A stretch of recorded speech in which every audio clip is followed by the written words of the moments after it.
So today's thought is जिनने भी fees नहीं भरी है वो अपनी फीस भरे। हाँ, हमारे स्कूल में जिन भी बच्चों की फीस नहीं भरी होती थी उनकी सामूहिक बेइज्जती होती थी। और उससे भी ज्यादा दर्द की बात यह है कि वो जो बच्चा थॉट पढ़ रहा है उसने भी फीस नहीं भरी है। स्कूल वालों ने इंटेंशनली उसको वो थॉट दिया था ताकि उसकी अंतरात्मा भी बेइज्जत फील करे। उस दिन हम सब बच्चों को असेंबली में 2 घंटे तक खड़ा रखा था क्योंकि हमारी प्रिंसिपल मैडम ने दिन रात मेहनत करके कोई सा तो नारी शक्ति का अवार्ड खरीद लिया था। लास्ट 2 पेटी बोल रहे हैं लोग। बाप रे, 2 किसको बोलते हैं आपको पता भी है? 2 में तो नहीं। हाँ। लेकिन मैडम आप मानोगी नहीं, आपके पहले जितने लोग आए उनको मैंने 4 पेटी से कम में दिया नहीं किसी को।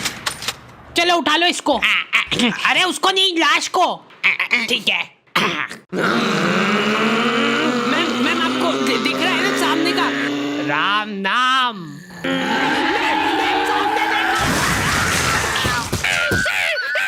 उस दिन हमारे स्कूल में अवार्ड के सेलिब्रेशन के लिए अलग तैयारियां चल रही थी। तो और मतलब पढ़ाई लिखाई कैसी चल रही है अपने फिर? हैं कुछ हेल्प वगैरह लगेगी क्या? अरे मैम का स्केच। हाँ, हार्डी को बोला तो था। मैं स्कूल में स्केचेस का धंधा करता था, 100 रुपए प्रति स्केच और लड़कियों का फ्री में। मैंने एक बार चमेली का स्केच बनाया था। उसने बनाने का बोला नहीं था, मैं खुद से बना के ले गया था। वो देख के वो एकदम इम्प्रेस हो गई और उसने जाके अपने बंदे को दिखा दिया। ये देखो हार्डी ने बनाया, कितना अच्छा बनाया यार, हूबहू लग रही हूँ मैं एकदम। उसका बंदा राजेश और उसके साथ 2-4 लौंडे लपाड़े और। बहुत स्केच बनाना आ रहे थे को आजकल, हमारा भी बना दे कभी। अरे भाई पर हुआ क्या?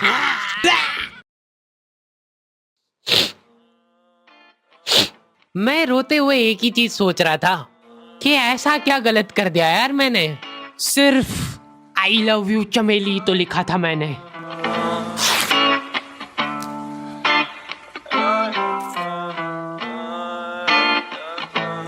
नाम तेरा है ही क्या मुझको तो खबर नहीं, गलतियां ये सारी उन रातों की है। जिंदगी तो चल रही मैं मगर थमा हुआ, शायरी ये सारी मेरी बातों की है। नाम तेरा है ही क्या मुझको तो खबर नहीं, गलतियां ये सारी उन रातों की है। जिंदगी तो चल रही मैं मगर थमा हुआ, शायरी ये सारी मेरी बातों की है। ये क्या बना के लाए हो? मिट्टू लग रहा है एकदम। निकलो। ड्राइंग वाली मैडम ने मेरे को प्रिंसिपल मैडम का स्केच बनाने का बोला था और मैं अपनी जिंदगी का सबसे वाहियात स्केच बना के ले गया क्योंकि फ्री में बनवा रहे थे मेरे से। मैम अब फ्री में तो ऐसा ही मिले। असेंबली ग्राउंड में सारे कैदियों को हाइट वाइज खड़ा करा जाता था और जो भी बच्चा प्रेयर के बीच में आंखें खोलता था या हिलाडुली करता था, पसीना पोंछ रहा था वो बेचारा।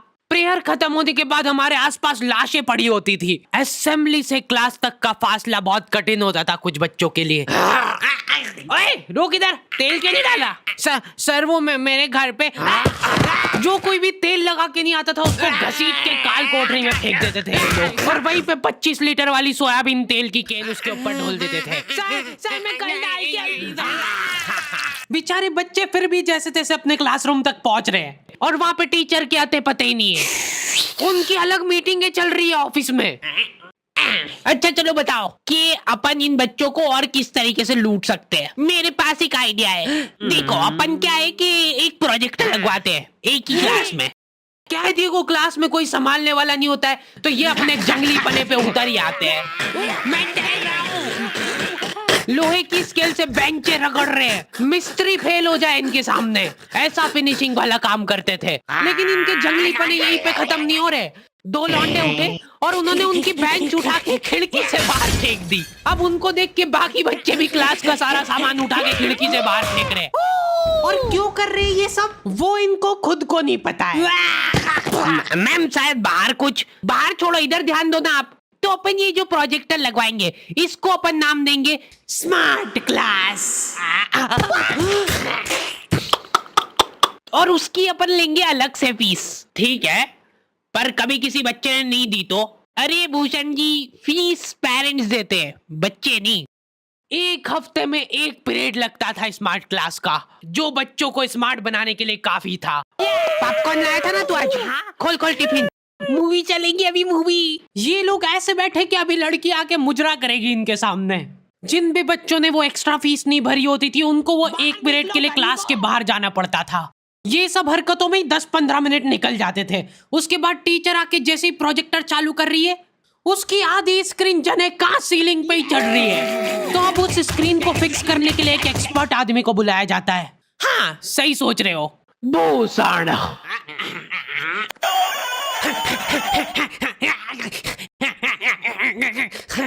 जो बेंच पे चढ़ के उस स्क्रीन को सेट करता है। यस। और जैसे ही प्रोजेक्टर चालू होता था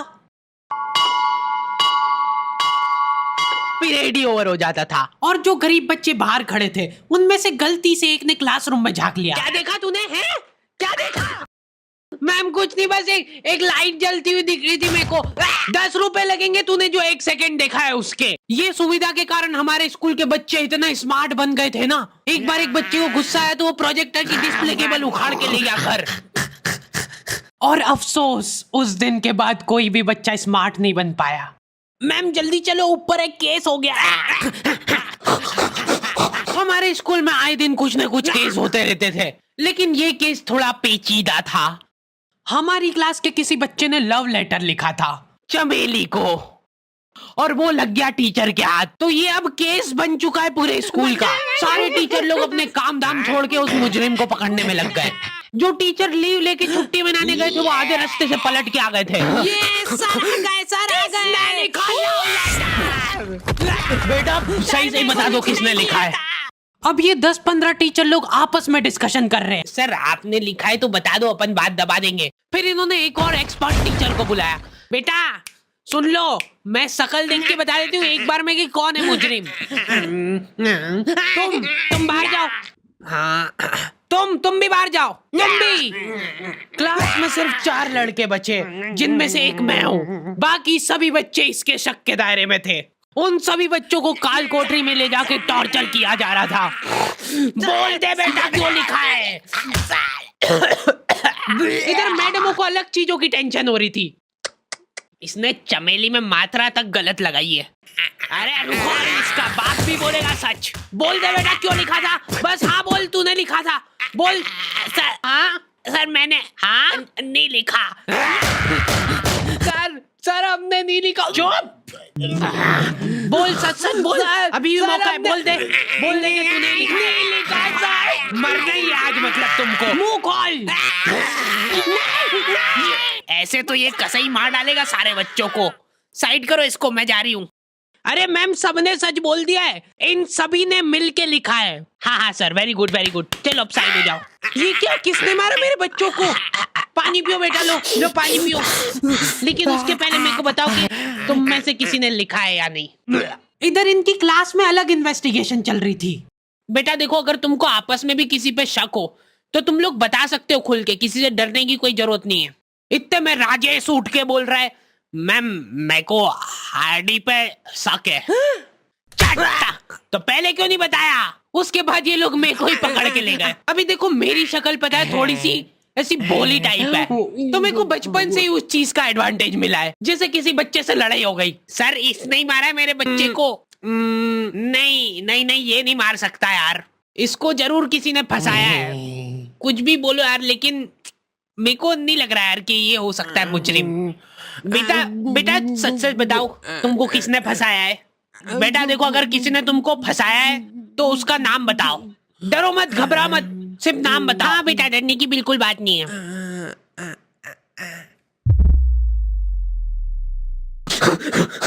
राजेश कौन है? सर मैं। बस उसी दिन राजेश मेरे को आखिरी बार दिखा था,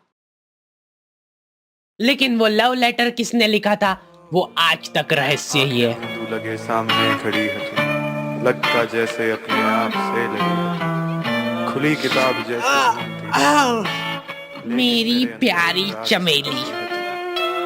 नाम तेरा है क्या मुझको तो खबर नहीं,